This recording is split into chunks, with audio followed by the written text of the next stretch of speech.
Hello everyone. As the novel coronavirus and its precipitated reactions sweep across the globe, one sphere of life that has been transformed overnight is education. As universities and entire school districts move online, a grand experiment is underway. An experiment rooted in the question, can online learning replace face-to-face learning? And I'm here to tell you today that the answer is a definitive no. Whether you're a student like me thrown into a situation you weren't prepared to handle, or an educator now saddled with the massive challenge of reaching unprepared students like me, this debate matters to our entire educational community. And the conclusions that our society reaches in the aftermath will likely shape the future of education for years, even decades to come. Now, it's my belief that online learning is not an equitable substitute for classroom learning for three reasons.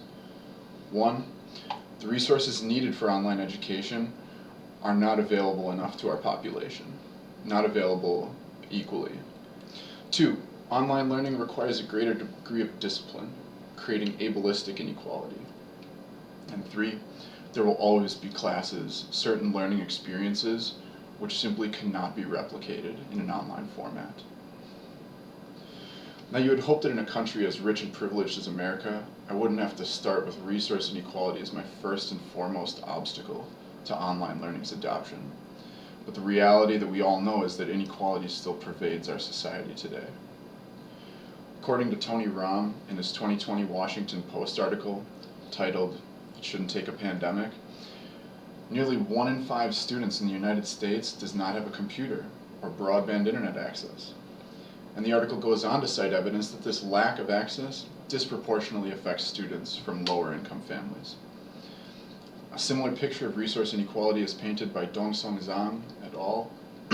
In their 2004 research paper titled, "Can e-learning replace classroom learning?" citing accessibility as one of the largest obstacles to widespread adoption. So this division in accessibility has the potential to further snowball existing inequality in our society. Widening the education gap would in turn widen the income gap, which would ultimately put the American dream farther out of reach for families. And while there have been Band-Aid programs led by the FCC and private corporations trying to put technology or Wi-Fi or whatever in the hands of kids, they're Band-Aids at best, and they don't offer long-term solutions. They aren't financially sustainable, and they require extraordinary commitments on the parts of their participants. So without systemic change or some kind of legislation, the inequality of internet access automatically disqualifies online learning from being equal. Excuse me.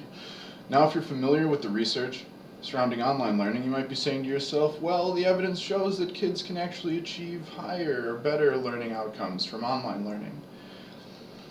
And while that statement might be true, it has a few problematic qualifications that are especially relevant in our current situation. In Kay Swan's 2003 research paper, Learning Effectiveness, What the Research Tells Us, as well as in the article I previously mentioned by Dongsung Zhang, evidence is given which does show that properly delivered online learning can outperform classroom learning slightly when measured by test scores. But again, qualifications. First of all the participants in these studies got to choose their delivery method, which meant that kids who struggle with online learning for any reason were able to opt out. So basically there was no control group. Secondly, in Zhang's article, the author admitted that the online course was developed differently from the classroom course, stating that the classroom course was not given any modern pedagogical guidance, while the online course was carefully tailored using up-to-date educative methodology. So when you look closely, you see that these articles actually make their arguments in a vacuum, not in real life. Without a control group, they don't take into account the forces or pressures which students truly face. You aren't seeing lack of access affecting outcomes, you aren't seeing special needs affecting outcomes. So what you're seeing are the results of the most fit. Of course, the outcomes for the most fit are going to be better, but the reality is that there are so many who are left behind when the option to opt out is taken away. Zhang even admits in his conclusion that the barriers to e-learning are too great to replicate his results among the wider population. And Zhang also spells out my second reason for the continuing need for classroom learning. and that's a greater need for discipline and maturity on the part of the students. Both of the previous mentioned scholarly articles, as well as another, a 2013 study by Allen and Seaman, titled Changing Course, 10 Years of Tracking Online Education, they cite greater discipline and maturity, or above average discipline, as fundamental requirements for success in online education. And for me, this is one that hits home, but not exactly in the way you might expect. See, in this context, I posit that discipline really stands in for a much broader swath of ableistic needs. The reality is that kids, especially younger kids, can have a very difficult time learning when outside of the structured environment of a classroom. Just imagine trying to impart the same learning equivalent of a 7-hour school day to a first grader when the first grader is at home, surrounded by all of their distractions, toys, games, pets, etc. And then consider that there are going to be those first grade kids who are also neurodivergent, or kids with trauma, kids with greater social emotional need, kids who live in highly distracting or busy homes. Successful kids become, kids. For some, it is just a lack of discipline, but for a lot of kids, there exists a whole web of forces which could stifle their ability to learn in an online format. So the reality is that imparting the equivalent learning to all is just not possible. Students will not learn as much and they will not retain the same amount. In an article written by Pam Wilson for the Jefferson Daily Union this month, titled Jefferson Schools Moved to Pass-Fail During COVID-19 Closure, the superintendent of our nearby Jefferson School District quoted author Sim Kern to justify their grading change, saying, quote, "If teachers are assigning grades right now, what they are grading is privilege. Without the equalizing force of the school building and its services, limited as they are, teachers are grading on access to technology, Wi-Fi, food, housing security, and ableism. This is the reality of online learning in our current situation. The school building levels the playing field for kids with needs. It is the high tide that raises all boats, and we are without it right now. The kids who don't have needs might continue to do well. They probably will, but the kids with needs will fall off. So while there are certainly those who do benefit more so, it's criminal to just let the rest go. Last in our list of 3 reasons is one affecting many of my friends right now, and maybe your friends too. Among Wisconsin schools, arts have been in decline for a number of years, and the COVID crisis is bringing these programs to a grinding halt. That's because arts classes, among many others, music, physical education, etc., simply cannot be replicated for kids in a remote environment. And you might say to yourself, well, Bob Ross did it, or the MSO did a remote quartet concert, or what about workout videos? But to pretend that these individual examples could be replicated for an entire country of first graders, 6th graders, 12th graders, college graduate students is simply untrue, simply not possible. Yes, the first chair members of the Milwaukee Symphony Orchestra can record their instruments at concert quality in their home studios, but there's no world where that's replicable for a 5th grader who just wants to try the saxophone.